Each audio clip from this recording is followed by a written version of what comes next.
सबको राधे राधे। कैसे हो आप सब? तो उम्मीद करती हूँ आप सब अच्छे होंगे। तो कुछ दिन पहले मैं और मेरी फ्रेंड मंदिर जा रहे थे। जैसे ही हमारी गाड़ी यहाँ पे रुकी रेड लाइट के ऊपर, तो वहाँ पे कुछ बच्चे आ गए हमारे से मांगने के लिए। जैसे ही मैं उनको पैसे निकाल के देने लगी, तो मेरी फ्रेंड कहने लगी इनकी तो आदत ख़राब है। ये भिखारी लोग किसी को भी नहीं छोड़ते। जैसे ही कोई आता है उससे मांगने लग जाते हैं।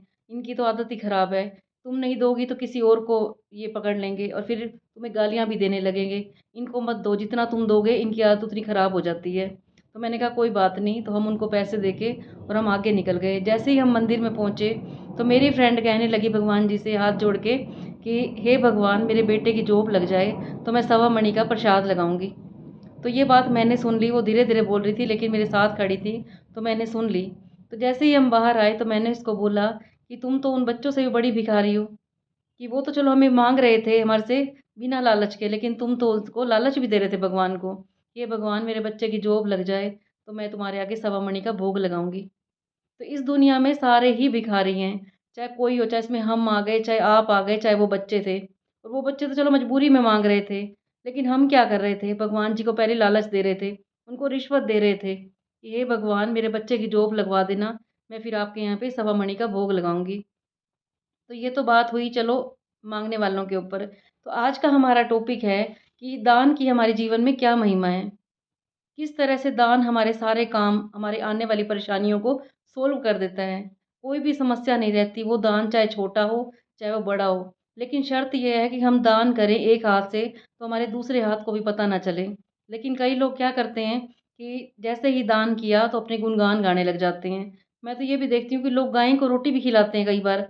महीने में 1 बार खिलाएँगे, जिस दिन ये होते हैं, कोई त्योहार वगैरह होता है, अमावस्या हो गई जैसे, या कोई भी ऐसा त्योहार होता है, तो वो गाय को रोटी खिलाएँगे और वहाँ पे शोर मचाने लग जाएँगे, आज हमने गाय को रोटी खिलाई है। कई बार क्या होता है, मंदिरों में कोई पत्थर लगवा देता है, कोई रूम बनवा देता है किसी धर्मशाला में, तो वहाँ पे भी नाम लग जाता है उनका। और कहीं पे पंखा लगवा दिया उन्होंने किसी धर्मशाला में, तो पंखे के ऊपर भी नाम लिखा होगा कि हमने ये दान में दिया है। कहते हैं कि भगवान देता है छुपा कर और इंसान देता है छपा कर।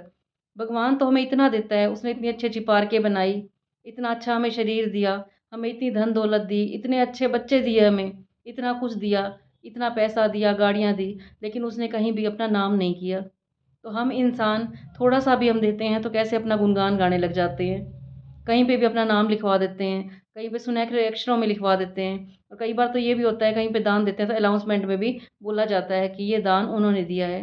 कई बड़े-बड़े मंत्री भी होते हैं, कहीं पे जाएँगे, कुछ पैसा देते हैं तो उनके मन में भी होता है कि मेरा नाम लिया जाए।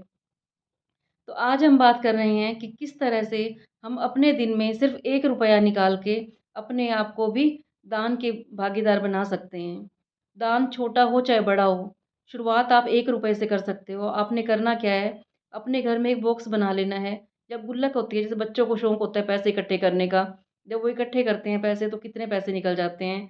ऐसे ही आपने रोज़ का ₹1 निकालना है और एक अलग से बॉक्स बना लेना है और उसके ऊपर लिख देना है परमात्मा का नाम, आप जिसको भी मानते हो। अगर आप राम जी को मानते हो तो जय श्री राम लिख देना है, माता को मानते हो तो जय माता दी लिख लेना है, किसी को भी मानते हो आपने उनका नाम लिख देना है।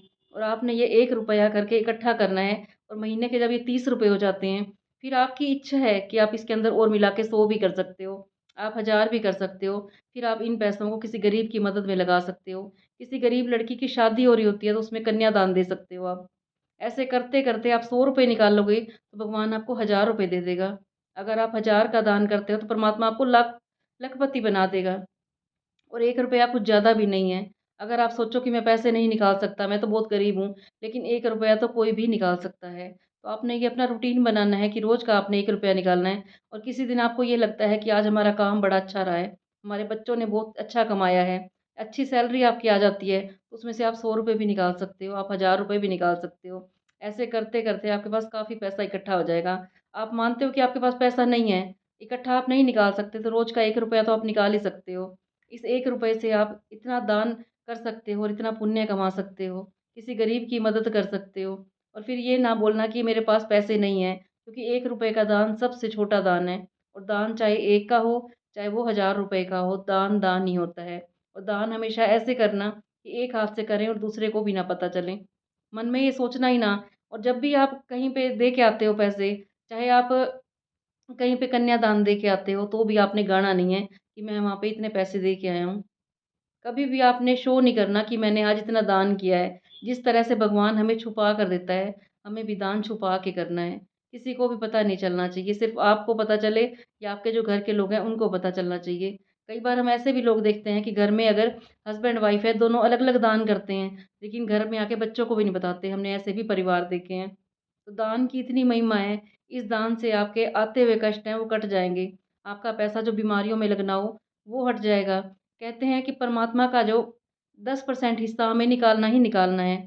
जो भी हम अपनी कमाई कमाते हैं, उसमें से आपने 10% निकालना ही निकालना है। अगर आप 10% नहीं निकाल सकते, तो आप रोज़ का 1 रुपया तो निकाल ही सकते हैं। उम्मीद करती हूँ आपको मेरी ये बात अच्छी लगी होगी।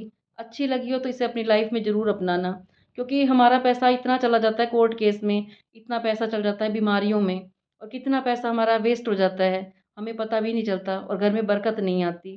तो अपने घर में धन की बरकत लाने का, अपने घर में सुख शांति लाने का ये सबसे अचूक उपाय बताया मैंने आपको। इसे रोज़ आपने फ़ॉलो करना है और आपने 1 रुपया आपने ज़रूर निकालना है। ये परमात्मा के नाम का भी हो सकता है, आप मंदिर गुरुद्वारे में भी दे सकते हो।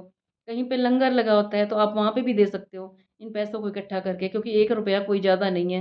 लेकिन जब इनको इकट्ठे करते हैं, महीने के 30 रुपए भी हो जाते हैं और फिर करते-करते आप इसमें 100 रुपए और मिला सकते हो, 1000 मिला सकते हो, ये आपकी कैपेसिटी के ऊपर है। तो कल फिर मैं आऊँगी आपके पास ऐसे छोटे-छोटे टिप्स लेके जो हमारे घर में सुख शांति को बढ़ाते हैं, हमारे घर में धन की बरकत को लाते हैं। उम्मीद करती हूँ आपको मेरी ये बातें अच्छी लगी होंगी। अच्छी लगी हो तो इसे लाइक भी कर देना और इसे आगे शेयर भी कर देना अपनी फ्रेंड्स के पास। अपनी फैमिली में भी शेयर कर सकते हो आप।